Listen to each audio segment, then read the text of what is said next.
tardes nuevamente, gracias por estar aquí. Sé que hay muchos que no pueden estar en este horario, así que queda grabado para que después lo puedan ver y estudiar junto a nosotros. Yo soy la rabina Graciela Grimberg, presidenta justamente del ISEN, Instituto Superior de Estudios Religiosos, y les doy la bienvenida a cada uno de ustedes. Hace más de 1 año y medio que la pandemia comenzó a cambiar la vida de todos los seres humanos. Al principio no entendíamos bien qué es lo que ocurría. Parecía lejano, que a nosotros no nos iba a pasar, pero a medida que los días iban ocurriendo, el COVID fue llenando nuestras vidas. Las enfermedades han convivido con los hombres, mujeres y niños desde que prácticamente fue creado el mundo, y junto a la enfermedad están quienes acompañan y tratan de hacer más fácil, leve, más tranquila estos momentos en los cuales uno muchas veces pierde la fe y la esperanza. Leemos justamente en la Torá que luego que Abraham, nuestro primer patriarca, se hizo la circuncisión, Dios mismo le manda un ángel, el ángel Rafael, para que lo ayude en su curación. No lo deja solo, lo acompaña y nos enseña que nosotros debemos imitar cómo Dios actúa. Hoy el COVID es parte de nuestras vidas. Muchos lo han padecido, otros conocen a quienes transitaron y otros lo están transitando. Muchos han podido dejar atrás la enfermedad y a otros la enfermedad los dejó atrás. Estar enfermo es sentir que las fuerzas se nos acaban, que el futuro es incierto o que tal vez no hay futuro. Muchos son los que se pusieron el proyecto de ayuda a través de esa mano en el hombro, esa palabra, ese silencio, ese llamado, ese estar simplemente, que cambia a la persona que se ha enfermado, ya no se siente solo, ya siente que alguien está con él, acompañándolo a atravesar este problema. Por eso el tema que elegimos hoy es atención espiritual a los enfermos, un tema que está muy necesitada la gente y nosotros mismos también. Y por eso hemos invitado a 3 personas. Lo hemos invitado al rabino Gaby Piskler, que ya aclaró que viene en lugar de Marisa, que él es rabino de la comunidad de Córdoba y también es odontólogo, al pastor Lisandro Orlov, de la Iglesia Evangélica Luterana Unida de la Argentina y Uruguay, y a Delia Rabagnani, pastora de la Iglesia Evangélica Luterana Unida. Así que te voy a dar a vos, Gaby, la palabra para que empieces a acompañarnos en este proceso de ayudar a los enfermos. Antes de que comiencen, quisiera decir un poco cómo va a ser la estructura, ya que a mí me toca la moderación.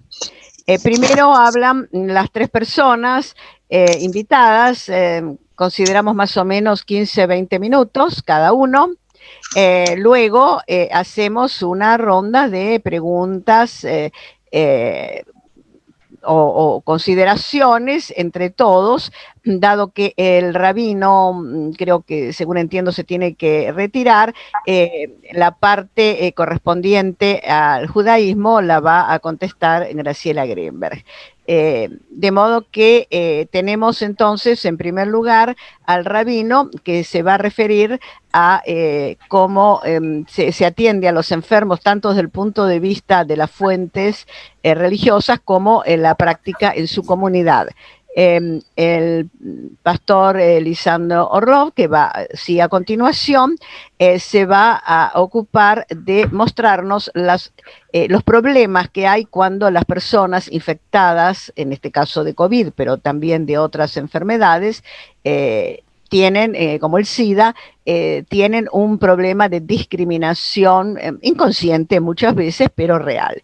Entonces se va a referir a una especie de analogía y a un trabajo que él ha hecho desde hace muchos años, incluso a nivel internacional, para superar estos problemas de atención espiritual a las personas que padecen SIDA.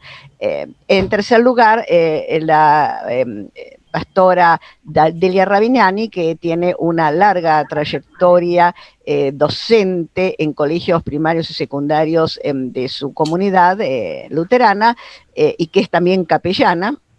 Se va a referir más concretamente al acompañamiento a los familiares de los enfermos, porque no solamente hay un problema del enfermo en sí, sino también la necesidad de contener a sus familiares que tienen una gran carga estresante, primero por el enfermo que tienen y en segundo lugar por el propio temor hacia sí mismos. Entonces este va a ser el tema de la rabina. Entonces ahora sí, sin más, Gabriel, te escuchamos.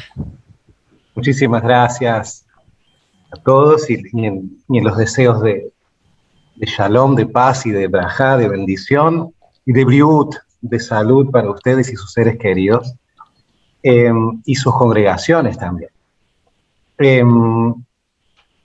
A ver, quisiera partir de la base de que de una duda. En el judaísmo vieron que somos como artesanos en el cultivo de las dudas más que de las certezas, ¿no? Tal vez quizás sea en otros lugares así, pero hablo desde mi carpa, desde mi judaidad entendida como una carpa donde podemos habitar. En esa carpa, bueno, está custodiada por la Shejina, por la presencia divina, y en esta carpa atesoramos las dudas. Yo tengo la duda, sí, y el judaísmo comparte la duda de si los seres humanos llegamos a esto que llamamos vida, llegamos siendo sensibles, siendo empáticos, o llegamos siendo unos cretinos, unos desinteresados, en que no nos importa nada. La verdad, tengo la duda, y podríamos encontrar en las fuentes judaicas clásicas, desde el Pentateuco, desde la Biblia, el Primer Testamento, el Talmud, la obra monumental del judaísmo, podríamos encontrar maestros y rabinos que nos orientarían hacia un lado y nos orientarían hacia otro lado.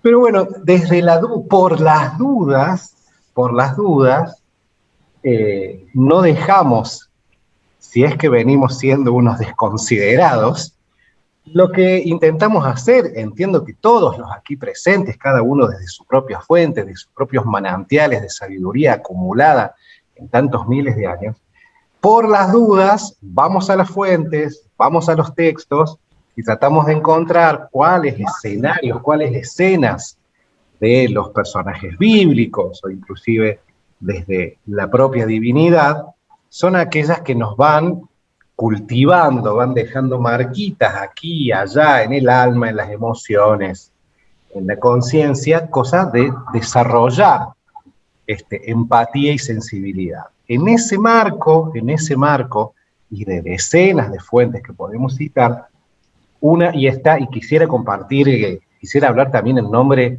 de Marisa, de la licenciada Drexler, que como se decía acá, en este momento, el destino, lo que haya sido, a través de ella nos recuerda cuán vulnerables estamos frente a esta pandemia y cuán sensibles tenemos que estar a esa vulnerabilidad, a ese caminar en una cuerda floja que a veces se nos recuerda que caminamos en este puente angosto, como dice uno de los maestros hasídicos más grandes de todos los tiempos, el Rebbe de Nachman, que este mundo se asemeja a un puente angosto.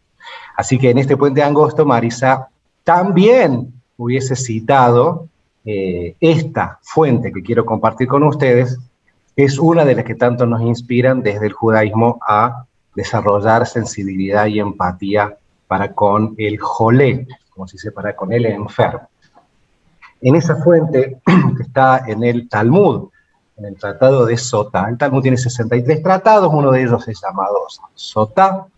Si bien no es la temática primaria, el cuidado de los enfermos, el Talmud actúa como hipertexto, como un texto que se va conectando y va abriendo distintos temas, y por una discusión que excede este espacio, se llega en un momento determinado a la idea de que se cita un versículo del libro del Deuteronomio, el texto del Talmud, cita un versículo donde se nos dice a los seres humanos que tenemos que caminarnos o caminar o seguir, perdón, la aloj ahar midotav shel HaKadosh Baruj Hu, encaminarse tras la presencia divina, tras la presencia del HaKadosh, del Santo, bendito sea su nombre. Entonces se preguntan los sabios del Talmud, por supuesto entendiendo que cualquier antropomorfismo de Dios es simplemente un recurso del lenguaje bíblico que le permite al ser humano conectarse con ese texto, no podría ser de otra manera. Entonces, ¿qué significa caminar detrás de Dios? Entonces, rápidamente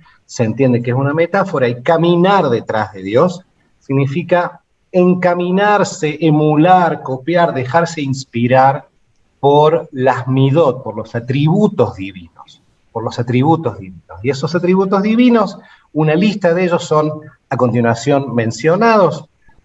Se nos dice, así como Dios vistió a los desnudos, y citan el caso de Adán y Eva, que Dios vistió con túnicas de piel o con túnicas de luz, de acuerdo a qué exégesis sigamos. Nosotros también tenemos que vestir a los desnudos, así como Dios se preocupó de consolar a los deudos, así también tenemos que consolar a los deudos. Y en ese contexto se nos recuerda, y la rabina y mi querida Morá también, Graciela, en su momento, citó que Dios envió una de sus mensajeros, el ángel Gabriel. Yo llevo uno de ese nombre con orgullo, no soy para nada un ángel, pero el ángel, uno de los 3 ángeles que visitó al patriarca Abraham fue Gabriel, otro fue Rafael y otro fue Uriel. El ángel Rafael, que es en cuyo nombre se esconde potencialmente el acto de la curación. Refuá en hebreo es curación, Rafael, curación de Dios. El ángel Rafael fue el que, enviado por Dios, fue a visitar a Abraham, que estaba dolorido y convaleciente. Recién se había practicado la circuncisión él, y a su hijo Ismael, y a su hijo Isaac, y a más de 300 hombres que, digamos, eran toda la población, en este caso hombres con sus familias, que trabajaban en la hacienda. Abraham era un poderoso hacendado de los tiempos bíblicos. Y bueno, Abraham estaba convaleciente, dolorido por el hecho de su circuncisión, y el ángel Rafael, enviado por Dios, lo fue a visitar. Entonces, en ese contexto es que desde esa fuente se nos invita a emular los distintos atributos divinos. Uno de ellos es el de curar, acompañar al enfermo. Además, Dios mismo se presenta en un momento, Ani Hashem Rofeja, en el libro de Génesis, yo soy Adonai, tu Rofé, tu médico, tu curador, tu sanador. Podríamos realmente citar muchísimas más, quizás en la instancia de las preguntas y del diálogo que emerjan. Seguramente Graciela podrá hacerlo, pero desde aquí, entonces, desde la duda de si somos sensibles o no, y por las dudas estudiamos e intentamos inspirarnos para hacerlo, y en esta fuente es que aquí en la ciudad de Córdoba, desde un poquito antes de la pandemia, en realidad, un poquito antes, estábamos, lo recuerdo porque podíamos encontrarnos, habrá sido septiembre, octubre del año 2018, es que nos empezamos a juntar con un grupo de voluntarios y voluntarias para estudiar los textos clásicos, exegéticos, algunos textos también de carácter vinculados al misticismo, que nos fueran cultivando para desarrollar en nosotros un conocimiento y una praxis que lamentablemente de manera presencial fue muy cortita. Pudimos ir a ver a poquitos enfermos de distintas, no hacemos ninguna distinción respecto de ni de edad, ni de consideración médica. O sea, podemos ir a ver, y fuimos a ver personas que transitaban una gripe, hasta personas que estaban internadas con diagnóstico de enfermedades terminales, pero que sí quiero compartir que tuvimos poquita oportunidad, hasta el día de hoy, 14 voluntarios, de practicar el precepto, la mitzvah de Bikur Jolim, de visitar a los enfermos, porque como todos ustedes saben, se nos vino la pandemia encima, y ya desde marzo del año pasado es la posibilidad de ir a sus domicilios particulares, o a una clínica, o a un sanatorio, se redujo casi al máximo. Hubo un momento que se permitió, al menos aquí en la ciudad de Córdoba, pero solo a quienes llevamos la chapa. Y lo digo así a propósito porque en el espíritu de desrabinizar, de sacar del contexto, de dejar, por lo menos aquí en la ciudad de Córdoba, son los rabinos. Entiendo que aquí a los colegas protestantes, evangélicos, de las distintas confesiones, les debe pasar lo mismo, que como que mucha gente cree que son los profesionales religiosos quienes asumimos esta responsabilidad, y entendemos aquí en Córdoba, y ojalá que también sea compartido por ustedes, que esto es una responsabilidad humana, no pastoral, no rabínica. porque es lo humano, es la chispa divina que anida en los 7.000 millones de habitantes de la humanidad, la que nos conecta unos con otros, porque son, simple y literalmente, porque somos seres humanos. Entonces, con estas 14 personas voluntarias, de las cuales hay profesionales del área de, no sé, de la educación, comerciantes, empresarios, distintas, nos formamos.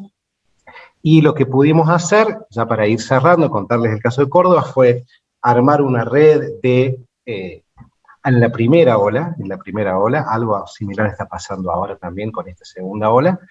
Básicamente, desde el boca a boca, cuando nos enteramos de que hay específicamente, ¿no? Porque este es el contexto que nos convoca aquí, cuando nos enteramos de un caso positivo, automáticamente nosotros nos repartimos. En realidad habíamos armado una lista donde cada uno tenía alrededor de 50 contactos. Acudimos, por supuesto, a los registros comunitarios, institucionales, donde están registrados el nombre de los teléfonos de todas las familias socias de la comunidad. Nuestra comunidad aquí, el Centro de Unión Israelita de Córdoba, tiene unos 970 familias socias. Cada uno saque las cuentas, si tiene que multiplicar por 3 o por 4. Por supuesto que al tener escuela y al contar con un cementerio y al contar con acción social, farmacia, un ropero, los distintos escenarios que hacen la comunidad, tenemos los registros telefónicos y de correos. Tuvimos que distinguir si podíamos comunicarnos con correos por la edad de la persona y si la persona tenía teléfono fijo, teléfono celular, y por edades. Más o menos nos dividimos 50 números cada uno y fuimos llamando. Aparte alguien recién aquí mencionó el hecho de lo que acompaña al diagnóstico, a la positividad. Ojalá que la palabra positivo vuelva a ser algo bueno pronto. Cuando las cosas eran positivas, era lindo, nos poníamos contentos. Hoy nos dicen que somos positivos y nos agarra una ansiedad, una desesperación. Esperemos que vuelva a ser como era antes eso, entre otras cosas. Entonces, no solamente llamamos los casos positivos y a sus familiares, sino que además, en relación, preguntábamos a veces, el hecho de que seamos paisanos todos, no implica que conozcamos el detalle de la vida cotidiana, de si las personas mayores tenían a sus hijos presentes o no. Teníamos que estar todos aislados, estábamos en fase 1, no podíamos salir, solo muy poquitos contábamos al principio con el documento que después pasó a ser una aplicación en el teléfono que nos permitía circular libremente por las calles de la ciudad de Córdoba. Entonces nos preocupábamos primero por la contención emocional, segundo por si había personas que necesitaban literalmente que les acercáramos las compras del supermercado, del almacén, del kiosco, los medicamentos, y cuando se pudo, hoy ya no, de vuelta no estamos en esa oportunidad, los visitamos con todas las medidas protocolares en el hospital, en la clínica. Hemos tenido, la mayoría de los casos han resuelto favorablemente, pero hemos tenido más de 2, quizás ya estamos cercanos a 30 personas de la comunidad han fallecido acompañados del COVID, no por COVID, sino por estar, digamos, con circunstancias previas al contagio con el virus. Bueno, unas 30 personas han fallecido. Gracias a Dios, también hemos podido hacernos, junto con el rabino Marcelo Polakov, que servimos en la comunidad, pudimos estar siempre físicamente presentes en los sepelios. Y luego también acompañamos por este medio. En la tradición judía hay una semana prescripta de duelo, desde el momento en que se produce la sepultura, la desaparición física en este caso particular, de aquellos que murieron con COVID, con la inmensa mayoría, que no es una obligación, sino que algunas familias dejan y otras familias no se dejan acompañar tanto, o no quieren o no pueden, pero también hay un acompañamiento, digamos, post-mortem, en el cual este grupo de 14 voluntarios también está vinculado. No es mucho más ni mucho menos lo que hacemos aquí desde este grupo, que para cerrar se llama Lev, Lev es corazón, el Lev de corazón a corazón. Ese es el nombre que le pusimos a nuestro grupito acá de 14 voluntarios que seguimos formándonos y capacitándonos y tratando de recordar esto que decíamos al principio, que somos todos seres humanos y que la chispa divina anida en cada uno de nosotros y desde ahí nos conectamos. Muchísimas gracias, Gaby. Realmente el rabino Gabriel, sé que está ya con el horario muy, muy, muy justo, así que te agradecemos. Y bueno, seguís vos, Celina. Y bueno, yo contestaré las preguntas, que si es que hay algún tipo de preguntas, no hay problema. Celina, estás muteada. Ah, perdón. Seguís muteada. Ahora. Yo... No, se te mutea, no sé por qué. Igual lo que vamos a hacer, nos quedan 8 minutos con este Zoom, para antes de poder que Lisandro pueda hablar, nos vamos a desconectar y vamos a volver a conectarnos. ¿Estás de acuerdo, Celina? Aunque sea decime así, ya que no te podemos escuchar y no sé la razón. Así que nos desconectamos y volvemos a conectarnos con el mismo Zoom. Muchísimas gracias, Gaby. No, saludos. Cuídense, cuidémonos todos. Bendiciones. Bendiciones. Gracias. Entonces los esperamos en 2 minutos con el mismo Zoom, ¿sí? Bueno.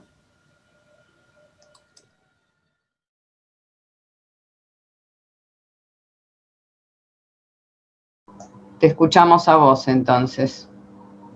Bien, gracias, Graciela. Mi idea, y cuando me propusieron esta oportunidad de compartir con ustedes experiencia, en general es mi experiencia acumulada durante muchos años con el tema de la epidemia del VIH, donde descubrí que muchas cosas que habían pasado en aquel entonces se repetían casi de la misma manera en esta epidemia.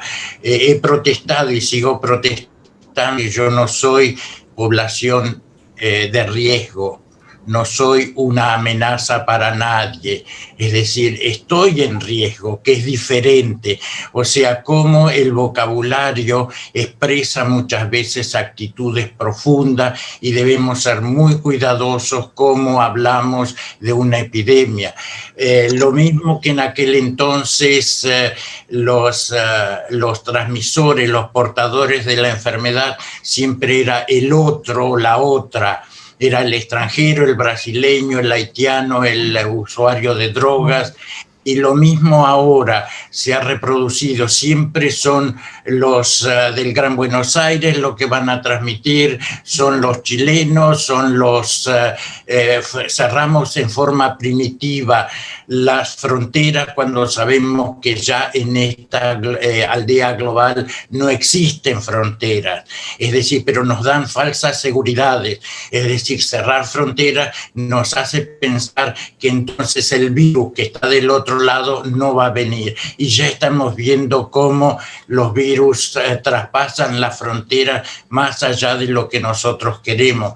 El otro aspecto, es decir, durante el comienzo de la epidemia del VIH existía la negación. Negar que existía el virus, negar que existía la enfermedad, y ahora vemos cantidad de grupos y de gente que niega una realidad, es decir, la dificultad que tenemos de conectarnos con las realidades, es decir, los prejuicios aparecen nuevamente, la negación, la discriminación. Yo lo he vivido en carne propia. Me internaron hace un mes en el Hospital Español por un problema de trombosis en una pierna que había que ver qué pasaba. ¿Qué hicieron? Pusieron en la puerta de mi habitación una marca roja donde nadie podía entrar y yo no podía salir. Es decir, era un peligro para todos los demás hasta que vino el resultado del hisopado.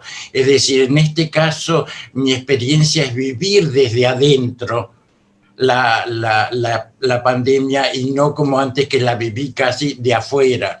Es decir, cómo se trata a la persona, la falta de contacto durante esos 2 días hasta que vino el resultado, no había ningún contacto. trato, es decir, nadie entraba, venían como astronautas, acercaban la comida, la dejaban allí, no podían hablar conmigo, yo no podía hablar con nadie, ni me podía asomar al pasillo de la habitación. Así que el trato, a veces por razones higiénicas, a veces pierde la dimensión humana.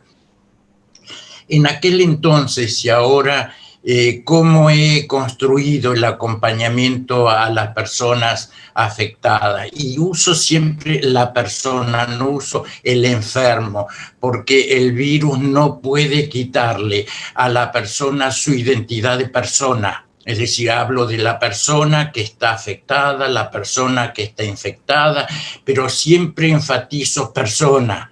Es decir, en eso la epidemia no puede quitarle a las personas el carácter de sus derechos, su dignidad, su integridad. Es decir, no confundir eso, que no destruya el virus la identidad de las personas. He tomado en aquel entonces, y pienso que sigue siendo válido, un modelo de comportamiento de Jesús frente a un enfermo, es decir, a un ciego. Hay un pasaje en el Nuevo Testamento que es el ciego Bartimeo, que es un tipo muy inteligente. Es un mendigo que está puesto, se ha colocado en el camino que va de Jerusalén a Jericó, y él sabe que por ahí pasa gente y gente muy rica, así que el tipo se ha colocado en un lugar estratégico, no es ningún tonto. Cuando sabe que Jesús viene por el camino, empieza a gritar: Jesucristo, hijo de David, sálvame, cúrame, porque un enfermo, un ciego, era un marginado y era un maldito. Es decir, si estaba ciego, por algo será. Por algo será. Entonces estaba allí y gritando. El único que se para es Jesús. Iba con sus discípulos, y es interesante lo que hace Jesús con sus discípulos. Es decir, van caminando todos en grupo, él está gritando, los discípulos que le dicen: cállate. Es decir, silencio, no queremos saber nada con esto, cállate. El primero que se para es Jesús. Jesús es el único que escucha eso y se para. Y entonces no habla directamente con el mendigo, con Bartimeo, sino que le dice a sus discípulos: díganle a él. Lo tenía ya a unos metros, pero usa a los discípulos y dice: vayan y díganle que yo lo llamo.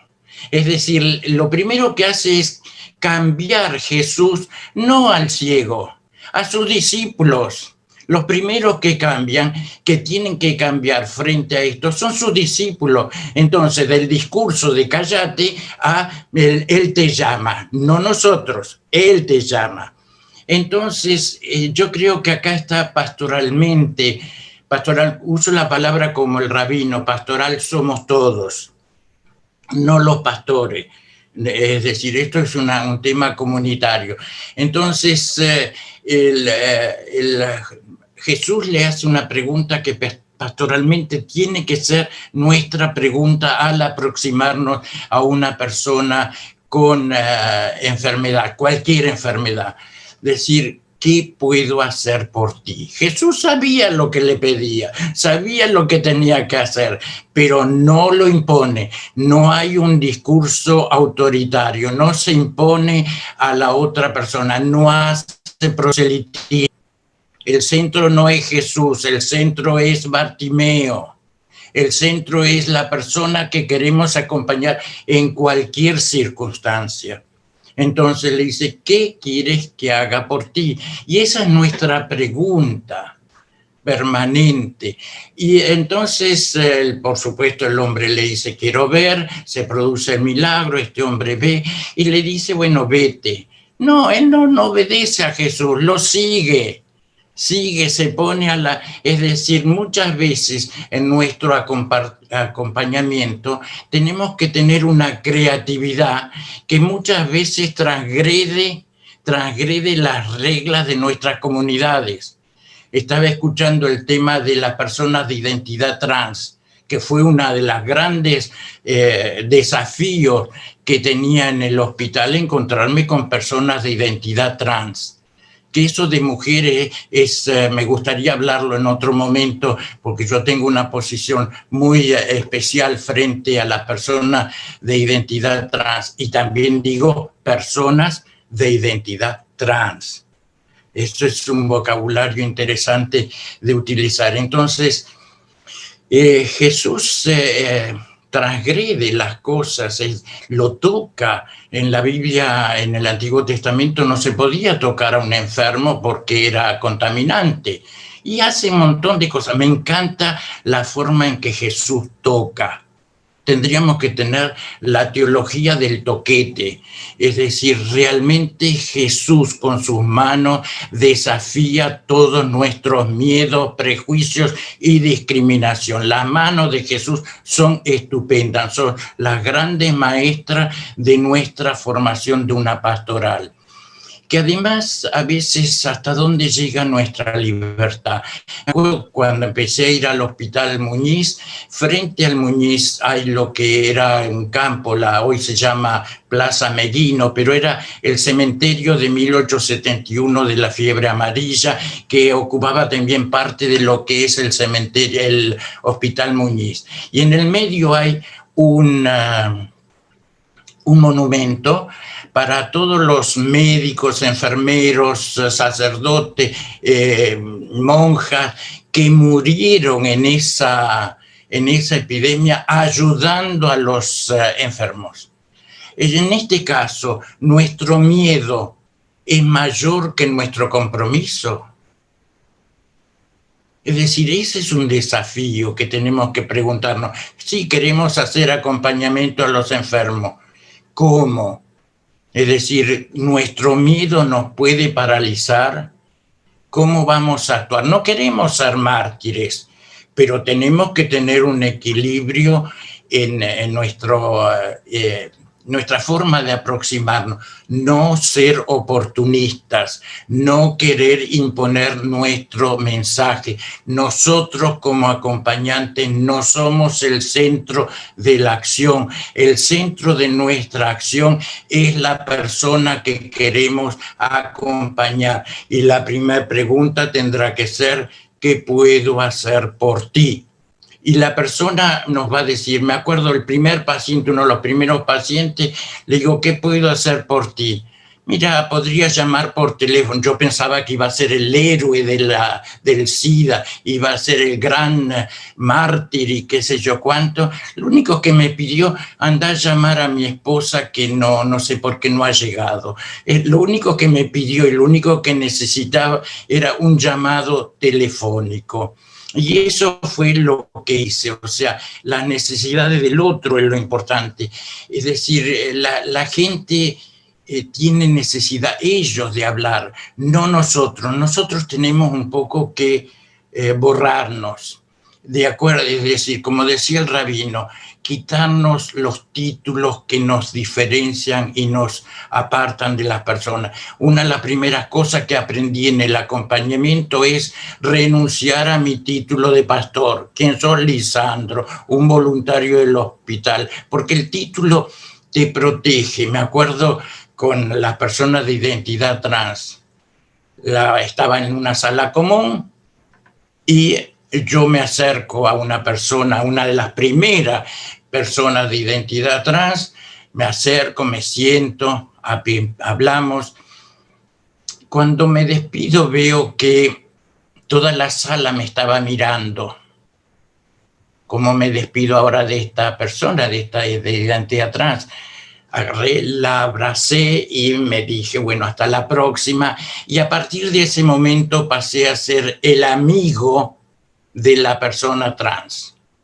Yo pienso, es decir, en nuestro acompañamiento, ¿estamos dispuestos a desafiar la cantidad de miedos, prejuicios? Es decir, ¿qué estamos haciendo? ¿Vamos a hacer algo siempre que no nos afecte demasiado, que no sea un desafío para nuestras comunidades? Porque yo veía que en general a quien tenía que convertir era a mi propia comunidad, a mis colegas, no a la gente del hospital. Y muchas veces la gente que acompañamos, ahí hay que tener una actitud si estamos dispuestos a hacernos vulnerables a la persona que acompañamos. La persona que acompañamos es el centro, pero también es el medio que nos evangeliza, que nos transforma, que nos cambia. ¿Estamos dispuestos a cambiar en ese diálogo con el otro, con la otra? Esa es una pregunta fundamental que nos tenemos que hacer. La escucha no es fácil, es decir, no es el simple voluntarismo. Eso lo aprendimos muy rápidamente, que no cualquiera que quiera acompañar a un paciente, a una persona, está capacitada para la escucha. No todos, es necesario capacitarse. Yo veo los programas de informativo de la televisión donde hay mesas redondas, los periodistas no saben escuchar. No saben escuchar. Una de las grandes tareas que hemos hecho con los voluntarios que formamos, y después quizás sería bueno dialogar con el rabino de Córdoba para ofrecerle los cursos que dábamos nosotros de formación de los voluntarios, que la gente que venía al curso, lo primero que decía, ¿qué le voy a decir a las personas? No, lo importante no es lo que vas a decir, lo importante es lo que vas a escuchar.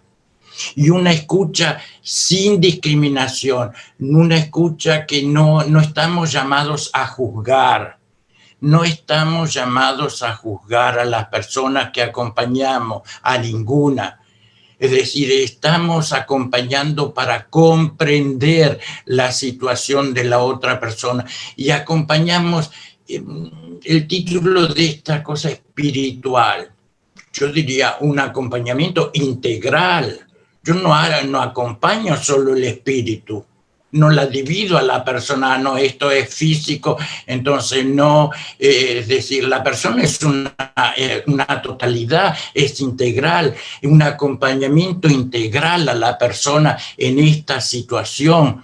Es decir, estar dispuesto, abierto. Justamente si hay algo que era un problema usar el título pastor en el hospital, la gente hablaba de otra manera. O sea, cuando yo me acercaba y era solo Lisandro, un voluntario en el hospital, me contaban toda su vida. Yo nunca escuché tantas confesiones profundas y de una riqueza enorme desde el momento que dejé de ser como pastor, como título. Entonces la gente confiaba, hablaba conmigo con una espontaneidad, y eso es importante lo que dijo el rabino, ¿no? Es decir, que esto es una tarea de seres humanos acompañando y escuchando a otros seres humanos. Escuchamos con toda al acompañar, no solo estamos escuchando del oído, sino que también nuestro cuerpo habla. La forma en que nos aproximamos, es decir, el hecho de los gestos que tenemos. Muchas veces no tenemos soluciones, pero estamos ahí, estoy acá, estoy aquí, el gesto de tocar, de abrazar, del silencio, estar muchas veces al lado de una persona en silencio porque no tenemos todas las respuestas. Es decir, el acompañamiento, todo acompañamiento destruye nuestra omnipotencia, nos muestra que lamentablemente no somos Dios. Somos personas comunes y silvestres, con limitaciones, con miedo, con estigma, con prejuicio, etcétera, etcétera. Yo creo que eso es lo hermoso. Si uno se abre a la otra persona, el enriquecimiento no es para la otra persona, es para mí. Es decir, realmente los que nos enriquecemos en un acompañamiento somos nosotros mismos. Y eso es lo importante, es decir, no somos los todopoderosos que vamos a ayudar al pobre, sino que el pobre nos está ayudando a nosotros a descubrir nuestras propias vulnerabilidades, a descubrir nuestras limitaciones, a descubrir que nosotros tampoco somos eternos y también inmunes a un montón. A ver, ¿qué pasó con esto? ¿Dónde me he ido? ¿Ustedes me ven? Sí, perfecto. Te vemos y te escuchamos. Yo ya no los veo. Ahí está. Volví. Bien, entonces creo que la tarea de acompañamiento integral en este contexto de esta epidemia nos puede ayudar muchísimo en esa escucha, donde pondremos el silencio, gestos, tenemos una cantidad de recursos, tenemos que ser imaginativos, es decir, no pensar que tenemos todas las respuestas, que no las tenemos, pero sí tenemos la comunión, de decir, acá estamos, aquí te acompañamos, y ser muy creativos.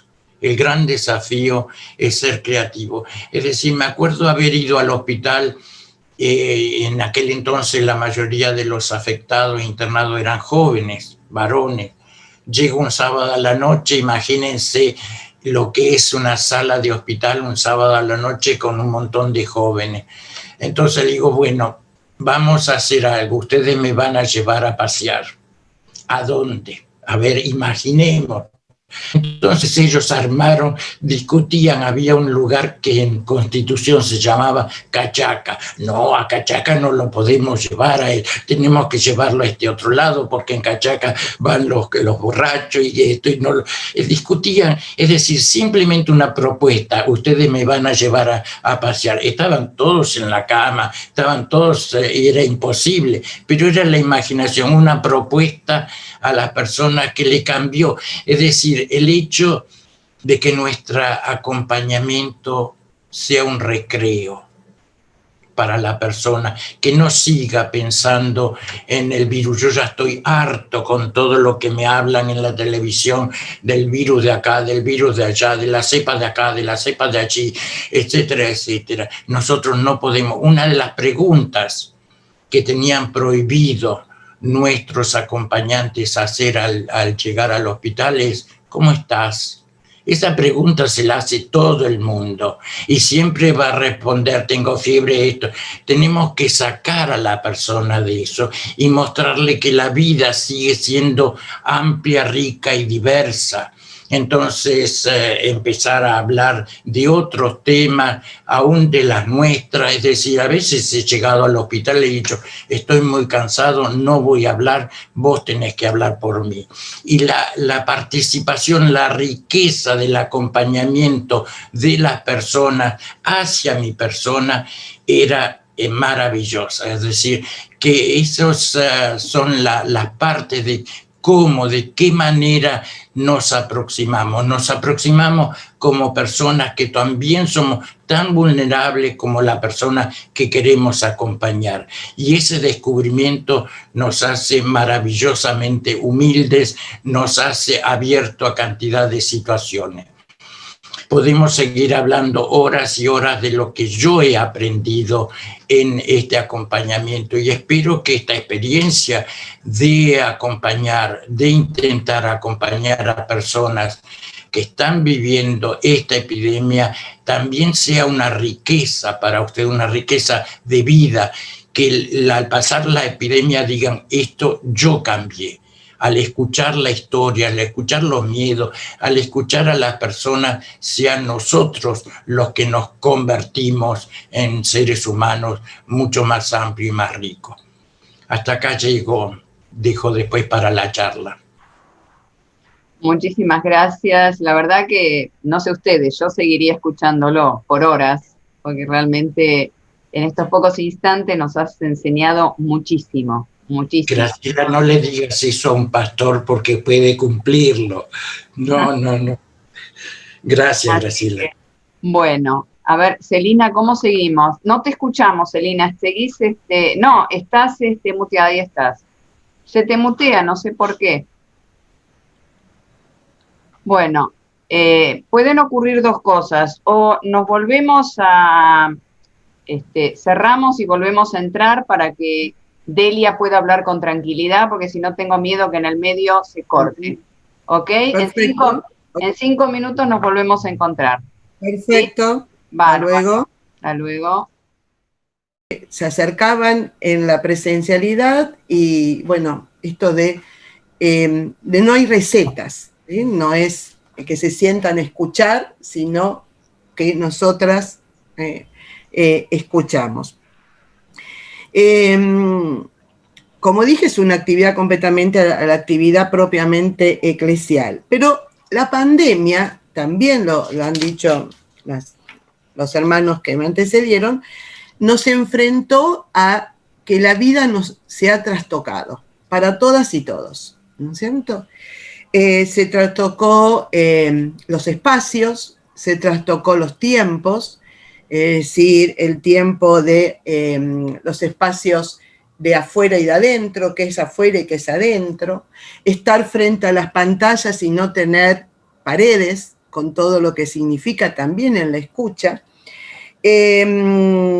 Los miedos, perdón, la escuela como entidad, como institución en el mundo, tiene que ver con regular los tiempos de la sociedad, ¿no es cierto? Las familias también regulan su tiempo con el escolar, así que esto también se vio afectados a todos en el tema del cierre y en su momento, y luego la apertura, luego nuevamente el cierre.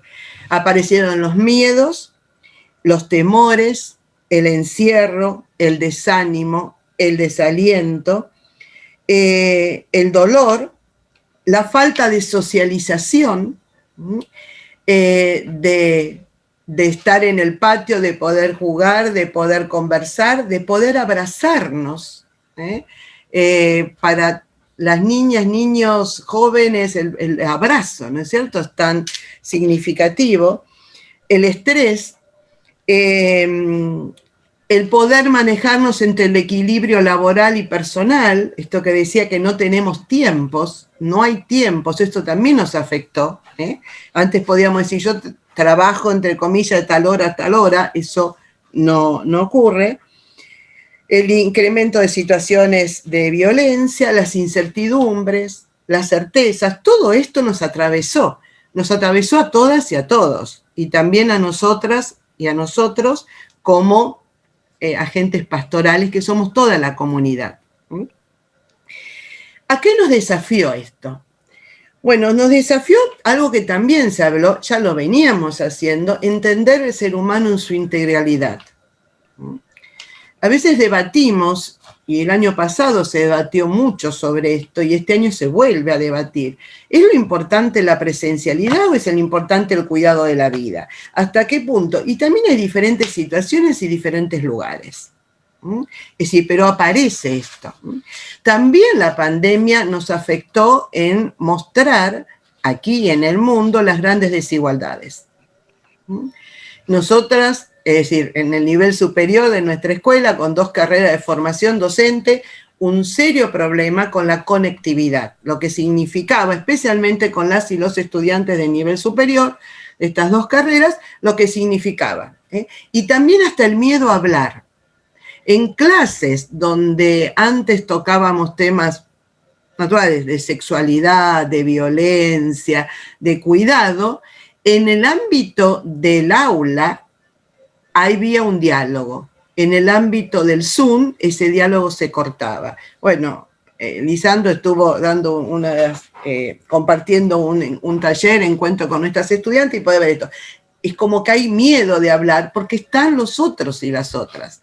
Están las niñas, los niños, los esposos, las parejas, están escuchando, y eso hay miedo. Y eso también nos afectó, y tuvimos que, algo que también se dijo, la creatividad. ¿De qué manera la creatividad se pone en marcha? Ante todo, creo que primero es no a la soledad. Y también estos medios ayudaron a poder encontrarnos de diferentes maneras. y también ser creativos y creativas de diferentes maneras. Es interesante en los encuentros que teníamos y tenemos, pero estoy hablando ya desde el principio de marzo, abril del año pasado, con las niñas y los niños, algo que nos impactó, y digo, me impactó en lo personal y nos transformó, es cuando un niño o una niña, cuando decíamos ¿por qué damos gracias?, era porque estamos vivos. Y yo siempre digo que, no sé si a los 9 años, 8 años, 5 años, yo tenía conciencia de dar gracias porque estaba viva. Y las niñas y niños de nivel inicial decían, damos gracias porque estamos vivos. Y los niños y niñas de nivel primario decían lo mismo, y así de secundario, damos gracias porque estamos vivos. Después damos gracias porque tenemos una casa, damos gracias por la familia, la abuela, el abuelo. Esto aparecía. Y ustedes saben cuál fue, a lo mejor lo han visto en su familia, los primeros dibujos que ponían las niñas y niños allá en marzo del año pasado. El primer dibujo que ellos ponían en la pantalla era un arco iris. Y yo digo que también me impactaba porque es el signo del amor de Dios, el arco iris, que tras la tormenta va a resurgir algo diferente. Ese arco iris que engloba a todos, a todas en la diversidad. Ese arco iris que es signo del pacto de Dios con toda la humanidad y su creación. Y la verdad a mí me impactó mucho eso, que ese arco iris. Algo que también me impactaba era de qué manera, y me impacta, la necesidad de hablar. Y aunque estuviéramos de esta manera, lo vemos en el grupo de catequesis, Silvia, que es catequista de nuestra comunidad, bueno, de qué manera el espacio. Tuvimos el otro día una primera reunión con un grupo y todos quieren hablar y todos quieren contar, pero hablar no por hablar, sino contar qué pasa, hasta llevar su gatito y su perrito y ponerlo presente, porque era una manera de mostrar la vida, ¿no es cierto? Esto también. Algo que también apareció en esto de no poder abrazarnos físicamente, aparecieron los signos o los gestos, que es este abrazo. Y en este abrazo, esto va nuestro amor, nuestro cariño. Y cuando un niño, una niña, una madre, un padre hace esto, bueno, cuando nosotras y nosotros, esa es la gran transformación, ¿no es cierto? El abrazo es lo importante. También hubo momentos de mucho dolor, momentos de llanto, momentos frente a las pérdidas, como instituciones hemos tenido pérdidas de docentes, fallecimientos de docentes. Entonces hubo que recrear de qué manera el lunes, mi colega Vilma preparó un devocional de despedida de un profesor, es decir, de qué manera, y no solamente como docentes, sino de otras personas que participan o conocían a esa persona. Entonces también de qué manera escucharnos, y esto de entender lo que cada persona está viviendo, ¿no es cierto? Desde, ¿cómo decir?, las niñas y niños chiquititos hasta las jóvenes y los jóvenes del nivel superior con otras realidades, donde decían, no podemos estudiar, no podemos estar porque tengo que hacer la comida, porque tengo que hacer esto, porque tengo que ser maestra o maestro de mi hijo. Bueno, todo este estrés y el momento de decir, estoy sentada y viendo, también daba un momento de paz. Es decir, creo que todo esto. Entonces, otra de las cosas que se enfatizaron es, por supuesto, el trabajo en equipo. Esto no lo podemos hacer solas ni solos. Lo decía el rabino, lo decía Lisandro. Y el trabajo en equipo no lo hace la pastora, en este caso las pastoras, sino lo hacemos todos y todas. Desde la comunicación fluida, el estar en forma constante, es decir, esto es parte que antes se hacía, pero creo que en este momento es algo que más se necesita. El trabajo en red, también. El trabajo con otros actores institucionales, como las psicólogas, es decir, hemos tenido acompañamiento en encuentros de familias de nuestras escuelas, donde las psicólogas han tenido su parte, por supuesto, la pastoral propiamente dicha también, pero estoy hablando de esto, y donde las familias necesitaban y necesitan hablar de sus miedos. El miedo a la pérdida del trabajo en el medio de todo esto, y por supuesto el miedo a la enfermedad. Hace una semana una mamá lloraba por teléfono y me decía, yo tengo miedo. Es decir, un niñito de 5 años, un niñito de 3, tengo miedo. Hoy con una familia donde se reunieron el domingo de Pascua y todos que estuvieron contagiados, murió el abuelo, 64 años, 2 cuñadas de la persona que yo hablaba internadas muy grave, los niños enfermos. Bueno, todo esto, pero ¿cómo hablar de esperanza? También es otro desafío. Porque en medio de esto, hablar de esperanza y también de hablar de celebrar la vida, algo que creo que en cada encuentro que hemos tenido y tenemos y seguimos y esperemos es el celebrar la vida ante todo, en medio de, y también desde la fe, no con palabras vacías, sino entender que nos acompañamos. Y aparece la otra imagen que es el cuerpo, o los cuerpos, nuestros propios cuerpos, los cuerpos de las y los otros, y el cuerpo, yo diría, comunión sacramental, donde compartimos desde otro lado. Y se puede vivir, y aunque no tengamos la comunión pan y vino, diríamos, pero sí la tenemos en la comunión de la comunidad, con todas estas palabras semejantes y similares, y esto en entender y sostenernos. Porque de qué manera también nos sostenemos unas y otros, otros y unas, de qué manera lo hacemos, porque a veces se nos terminan las fuerzas también, pero entonces esto de poder acompañar. Los motivos de agradecimiento. Las niñas y niños no solo agradecían porque estaban vivos, después fueron agradeciendo, y los jóvenes, y las jóvenes, agradeciendo por, como dije, su familia, pero también por las otras personas que nos cuidan. La oración constante por el personal de salud. Y uno escuchar a un niño, una niña chiquita que diga, oro por las enfermeras o las y los médicos, por el personal que recoge los residuos, el personal de transporte. El otro día una niña decía, mi papá maneja un tren y sale a las 5 de la mañana. Oramos por esta familia que cuide. Entonces, bueno, todo esto, los momentos devocionales diferentes, pero también profundos, donde tiene que ver con esto de poder compartir. La creatividad, ¿en qué? En los Zooms, hasta las celebraciones litúrgicas por YouTube, por grabar, hemos aprendido un montón de cosas, en acompañar, en hacer cultos por Zoom, por WhatsApp, por grupos, en momentos de encontrarnos con niñas, niños, familias también de esa manera. Bueno, creo que en eso también. Y pedimos a Dios que nos renueve, que nos dé fuerza,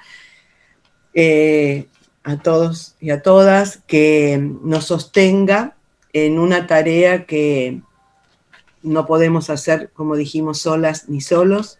Primero, acompañadas y acompañados y sostenidos por el Dios de la vida,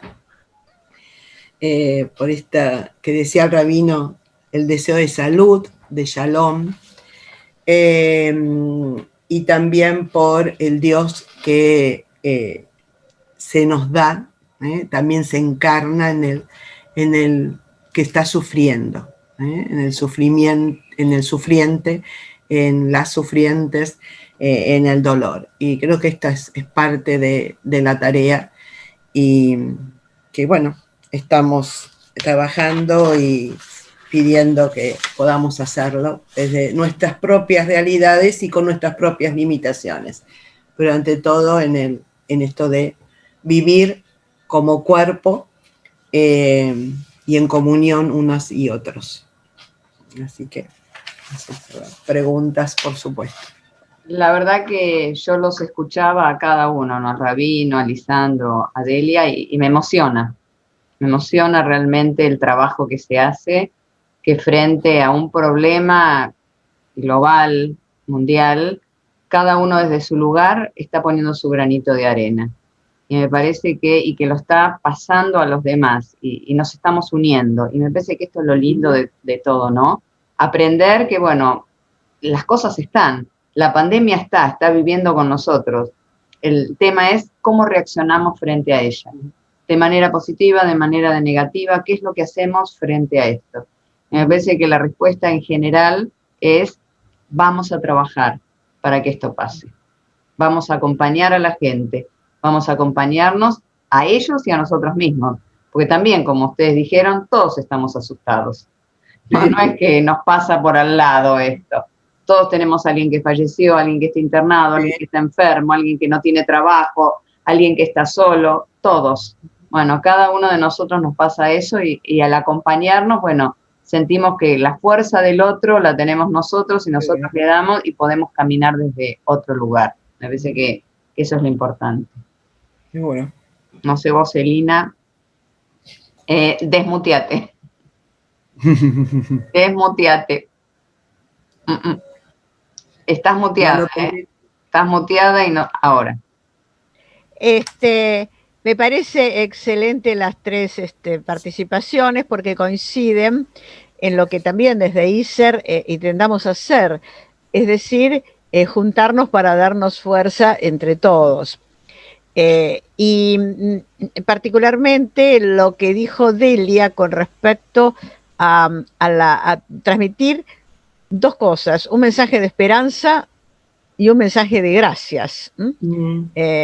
Me parece particularmente importante, y quería plantear a todos los que están presentes algo que también en ISER hemos comentado el año pasado: el tema de la esperanza, porque pareciera que para tener una actitud positiva, fuerte frente a una desgracia presente que existe y que está: las muertes, las enfermedades, la pobreza, la falta de trabajo, una cantidad de carencias, de cosas que se han perdido. Se necesita tener esperanza en que de alguna manera se van a recuperar, o un duelo por aquello que ya no se va a recuperar, pero también con una esperanza de que se puede recuperar en otra dimensión. Evidentemente, quien murió ya no es recuperable, pero puede recuperarse después de un duelo espiritualmente. Bueno, me gustaría que los que hablaron comentaran un poco cómo manejan este mensaje de esperanza, porque yo coincido también con Lisandro y por supuesto con todos en que es muy importante escuchar. Eso desde ya. Los que hemos hecho estudios de mediación, por eso ha puesto en su chat la doctora Fernández Lemoine, que es muy importante escuchar, sabemos que justamente es esencial cuando uno está en una mediación, en una cuestión donde hay puntos de vista encontrados, escucharlos a todos. Pero después, claro, después también hay que dar un mensaje, ¿no? La gente espera de alguna manera algún mensaje de aquel que lo está escuchando, de aquel que lo está comprendiendo, que lo está abrazando. Y acá parece que, sobre todo, por lo que dijo Delia, es el mensaje de esperanza. Entonces los invito incluso en primer lugar a Delia, pero también a Lisandro y a Graciela, que está reemplazando y que seguramente conoce bien el pensamiento de Marisa. ¿Cómo ven este tema de la esperanza? Que a mí me parece que es lo que está faltando en mucha gente, y por eso hay tanta ansiedad y tanta angustia, ¿no? Es decir, mi propuesta es que nos amplíen un poco este tema del mensaje de esperanza. Primero, bueno, creo que la esperanza es es una nota, un regalo de Dios, ante todo. Y también es una construcción, ¿no es cierto? En medio de... Hay un texto bíblico que dice que, bueno, Abraham tuvo fe, esperanza contra toda esperanza. Es decir, cuando parecía que no había otra salida, aparece la salida, ¿no es cierto? Y creo que trabajar, no sé, desde nuestra realidad, primero que trabajar en abordar con niñas y niños y jóvenes nos da una inyección de vida también. Nos renueva, pues nos desafían, y eso también nos da esperanza, ¿no es cierto? Y frente a tantas cosas que a veces se dicen, que los medios dicen y que a veces creo que hay otro mundo es posible. Y otro mundo es posible tiene que ver con el trabajo, el acompañar, el sostenernos mutuamente, el escuchar y estar predispuesto a. Y me parece que tiene que ver con esto. Este cambio que decía Lisandro desde uno o desde una tiene que ver con eso, es lo que creo, pero siempre me renueva el poder pensar en esto, en el hoy, pero también en otro mundo posible, y pidiendo, por supuesto, con la ayuda de Dios. Lisandro, estás muteado.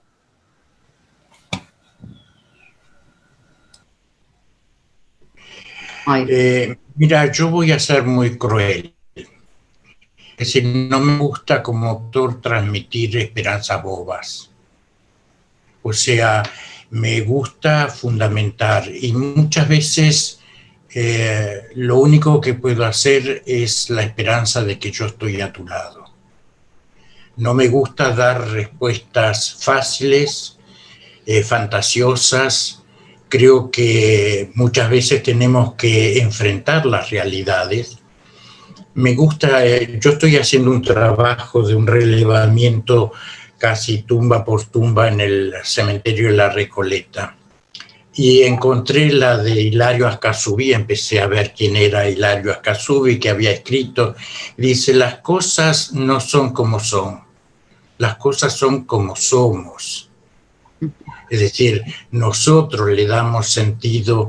Es decir, por ejemplo, he aprendido que el cementerio de La Recoleta no es la apología de la muerte, sino es una invitación a vivir intensamente nuestra existencia. Si uno aprende a leer la simbología, por ejemplo, en muchas de las tumbas, de las bóvedas, está la palabra pax, y uno piensa que es la paz para el muerto. No, es el mensaje, porque las tumbas hay que leerlas desde adentro hacia afuera. Me están deseando paz a mí. Es decir, la frase completa la encontré en una bóveda. Es Pax Vobis. La paz sea con ustedes, con los que pasamos delante. Es decir, la muerte también puede transmitirnos es decir, que alguien en el cementerio me esté deseando paz a mí. Es un milagro de saber leer que hay todavía un diálogo, hay una comunicación que depende de mí, de saber escuchar. Aún en el cementerio tengo que aprender a escuchar qué es lo que me está diciendo. Y creo que Delia introdujo un tema que me parece que tendríamos que profundizar: el duelo. ¿Cómo hacemos los duelos? Es decir, ese es un tema. Nosotros a los acompañantes le tratábamos de decir, idealmente, no llorar en el hospital, pero eso es imposible. Tenemos muchas veces que darnos la libertad de llorar con la gente, de mostrar nuestra vulnerabilidad. Como pastor no soy invulnerable, no soy inmortal. La muerte del otro me presenta mi propia muerte, cómo la trabajo, cómo la estoy viviendo, que no es la muerte, es mi vida lo que tengo que ver, que realmente sea una vida que sea plena, auténtica. En el cementerio hay lo que se llama la clepsidra. La clepsidra alada es el reloj de arena o de agua alado. ¿Qué me está diciendo? Es gente que vivió muy poco cuando lo pusieron, era gente que moría muy jóvenes. ¿Qué me está diciendo? Es como en aquella película de los poetas muertos, que le decía el carpe diem, me está diciendo, aprovecha el tiempo que es breve, Lisandro, aprovecha tu vida. Entonces los duelos tienen que ayudarnos a que nuestra vida tenga sentido, que nuestra existencia, que le pongamos contenido, que sepamos saber dónde están los verdaderos valores, de dejarnos de pavadas, que a veces nos preocupamos por pavadas y no nos preocupamos por lo esencial. Yo creo que es increíble lo que podríamos hacer si hablamos también de los duelos, de las pérdidas, que acá en esta epidemia hemos tenido diversas pérdidas, no es solo la muerte, hay un montón de pérdidas, hemos perdido cantidad de cosas, es decir, yo cada noche saco mi perra a pasear y le aviso a mis amigos, cualquier momento me van a buscar a la comisaría. Es decir, hemos perdido la libertad de caminar por las calles tranquilo. Yo miro a ver si me ven los policías o no, que nadie me dice nada, pero son esa forma distinta que salimos a la calle. Es decir, hemos tenido grandes pérdidas, que a veces no nos damos cuenta de las grandes pérdidas, cómo las trabajamos, cómo las vivimos, cómo las compartimos. Entonces, la muerte tiene que referirnos a la vida. No nos podemos quedar colgados, tildados de esa cosa, porque al menos lo que yo veo en la bóveda, hay todo el tiempo una invitación a la vida, a la paz, también a terminar con nuestras ansiedades. Hablábamos de cómo acompañar, hay tanta necesidad, tanta demanda, y eso nos hace ver que nosotros como acompañantes no somos Dios, no podemos ocuparnos de todos. En el hospital le decíamos, no venimos a acompañar a una sala, venimos a acompañar a 2 o 3 personas como máximo, pero en la vida de esas personas queremos ser protagonistas. Es decir, en ese sentido aprendimos de los médicos, nosotros no hacemos visita de médicos, no estamos apurados, no estamos urgidos, le damos el tiempo, es lo más precioso que tenemos, le damos a quienes acompañamos nuestro tiempo, nuestra disponibilidad. Esa es una gran riqueza, o sea, no ponernos ansiosos, es decir, yo me ocupo de estos 3, Señor, de los otros te ocupas vos. Es decir, esas son nuestras limitaciones, es decir, no, ser capaces de ver que somos limitados y asumir los límites, pero vivirlos plenamente. Te agradecemos realmente las palabras, quisiéramos seguir escuchando, pero se nos va a terminar el Zoom y simplemente en nombre de Marisa, lo que ella hubiese dicho en este momento, a mí lo que vos dijiste, Delia, de este dibujo del arco iris, a mí me impactó muchísimo. Y yo supongo que a Marisa también lo hubiese impactado, ¿no? O sea, siempre sentir, y eso es lo que yo trato de decirle a la gente, es, hay un mañana. Sí. No sé cuándo va a venir este mañana. Estamos en plena tormenta, lo estamos, sí. Pero va a venir un mañana, va a salir el sol y vamos a poder ver la vida desde otro lugar, no desde el lugar que estamos. Esta tormenta es muy grande, ya lleva más de 1 año y medio, pero bueno, estamos viendo que hay un pequeño sol que está ahí saliendo entre la lluvia y que nos va a acompañar también a nosotros. Y hay un cuento muy famoso en el judaísmo sobre un anillo que tiene las palabras escritas en hebreo, Gam Ze Ya'avor. Esto también va a pasar. Sí. Un rey que muere, que le deja el reinado a su hijo, y entonces le da este regalo. Cuando tengas un problema, sea bueno o sea malo, míralo. Entonces, obviamente, tiene su primera guerra, agarra el anillo y dice, esto también va a pasar. Luego vienen momentos de paz, momentos lindos, toma el anillo y dice, esto también va a pasar. O sea que tanto los momentos buenos como los momentos malos van a pasar. El tema es que hay que tener la entereza de poder pasarlos. Lo único que yo siempre le pido a Dios es, mira, yo sé que las cosas tienen que pasar, hacémelas fáciles, no me las hagas difíciles. Hace que yo pueda contarla el día de mañana. Y ya con eso voy a estar contenta. Bueno, y eso es lo que de alguna manera uno intenta dar a los demás. Yo estoy acompañando en este momento una familia que el papá está muy enfermo, un muchacho no muy mayor, 50 y pico de años, y bueno, me llaman hasta las 4 de la mañana. Y bueno, y llamame a las 4 de la mañana y no tengo problemas, pero lo importante es, estoy aquí, no importa, yo estoy. Estoy para vos, estoy para tu familia, estoy para tus hijos. Esto va a pasar, tenés fe. Es lo único que podemos hacer desde nuestro lugar de acompañantes, ¿no? Porque no somos más que eso, acompañantes, y que Dios nos dio esta posibilidad.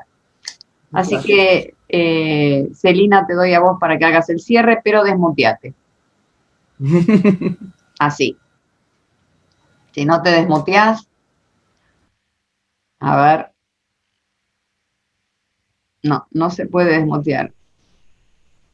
Ah, bueno, acá Lisandro, muchas gracias por todos sus aportes. Sí. Ahí está. A ver, no. No sé por qué no se te escucha, Celina.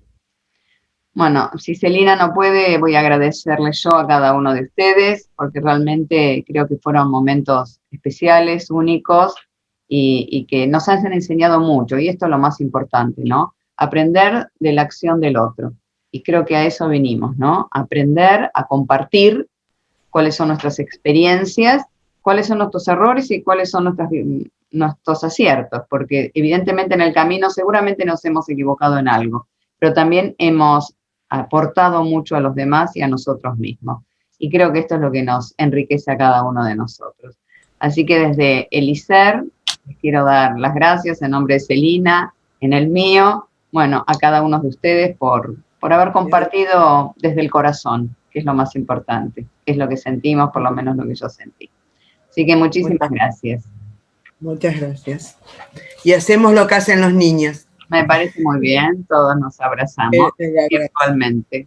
Qué lindo. Muchísimas gracias.